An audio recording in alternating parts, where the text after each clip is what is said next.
자, 형사소송법 최신 판례 3월달 판례 공부인데 오늘 또 정리해 보겠습니다.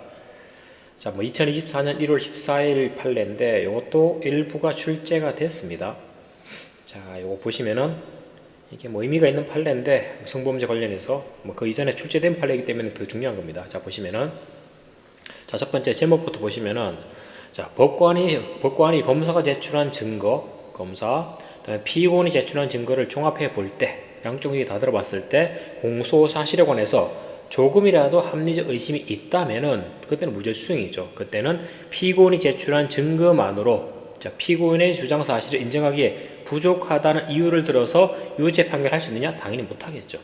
그렇죠? 왜냐하면 합리적 의심이 없을 정도까지 돼야 되는데 조금이라도 의심이 있으면은 그때는 무죄 추정으로 가는 겁니다. 기본적으로.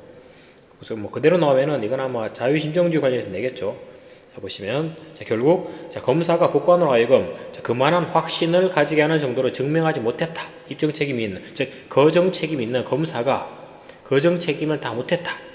자, 그때는 설령 피고인의 주장이나 변명이 모순되거나 아니면 석연치 않은 면이 있는 등 유죄 의심이 가는 사정이 있다고 하더라도 그때는 무죄 추정으로 가야 되겠죠. 그래서 피고인의 이유로 판단해야 됩니다. 그래서 따라서 피고인이 유리한 증거를 제출하면서 범행을 부인하는 경우에도 공소 사실에 관한 증명 책임은 여전히 검사입니다. 피고인이 아니고.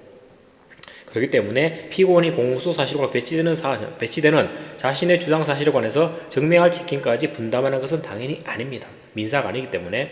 그렇기 때문에 검사가 제출한 증거에 조금이라도 합리적 의심이 있다면 그때는 무죄 선고하는 겁니다. 무죄. 근데 옛날에는 성범죄에서는 자, 피해자 진술이 일관되면은 자, 피고인 진술에서 약간 모순이 있으면 그때는 유죄 판결을 해버렸죠. 됐죠? 그 판결을 깨버린 겁니다. 이게 여기 보시면은 법원이 성범죄 사건을 심리할 때 유지해야 되는 성인지적 관점. 자, 이 의미는 뭐냐? 즉 일관되게 진술만 하면은 무조건 유죄가 돼야 되느냐? 그건 아니라는 겁니다. 즉 성범죄 피해자 진술의 증명력을 배척 내지 인정하는 방법입니다.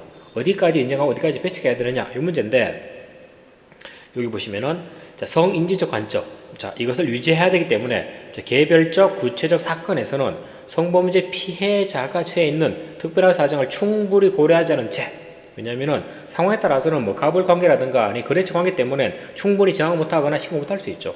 자, 그렇기 때문에 피해자 진술의 증명력을 가볍게 배척하는 것은 정의와 형평의 이념에 입각해서 논리와 경험칙에 따른 증거 판단에 볼 수는 없지만 원래 이게 없다까지가 원래 판례였죠. 근데 뒷부분이 추가되면서 지금 성범죄 판례들이 바뀌고 있습니다. 거기 뭐냐면은 보시면 이는 성범죄 피해자 진술의 증명력을 제한 없이 인정해야 한다거나 또는 그에 따라서 공소 사실을 무조건 유죄로 판단해야 한다는 의미는 아니라는 겁니다. 그렇죠? 이런 것 때문에 피해자가 일관되게 진술한다 할지라도 이 뒷부분 이런 내용 때문에 이제 무죄가 나올 수 있는 겁니다. 자, 나머지는 놔두고 자, 다음에 출제된 부분이 이 부분입니다. 이 부분.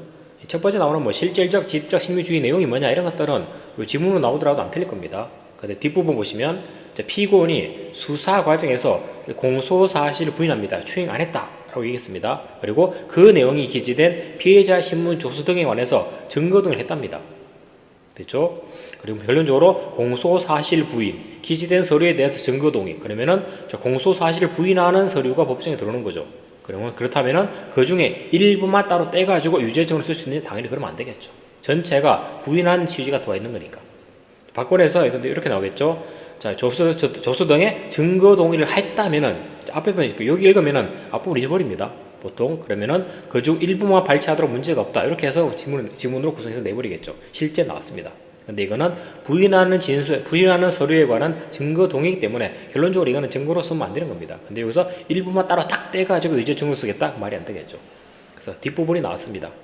자, 그리고 이건 7급 수준이 나올 수 있는 내용인데 보시면은 자, 형사사건의 실체에 대한 유무죄 심정 형성은 법정에서 심리에 의해서 한다는 공판 중심주의 한조수입니다. 당연히. 이 직접주의죠. 그렇기 때문에 법관 면전에서 직접 조사한 증거만을 재판의 기초로 삼을 수 있고 법관이 직접 보라는 겁니다. 그리고 증거 대상이 되는 사실과 가장 가까운 원본 증거를 재판 기초로 삼아야 되고 원본 증거의 대체물의 사용은 보통 전문 증거들이 되겠죠. 뒤에 원칙적으로 허용되어서는 안 된다는 실질적인 직접 신의주의를 채택하고 있는 게 우리나라입니다. 요거 그대로 나오면은 그대로 맞는 지문이 되겠죠.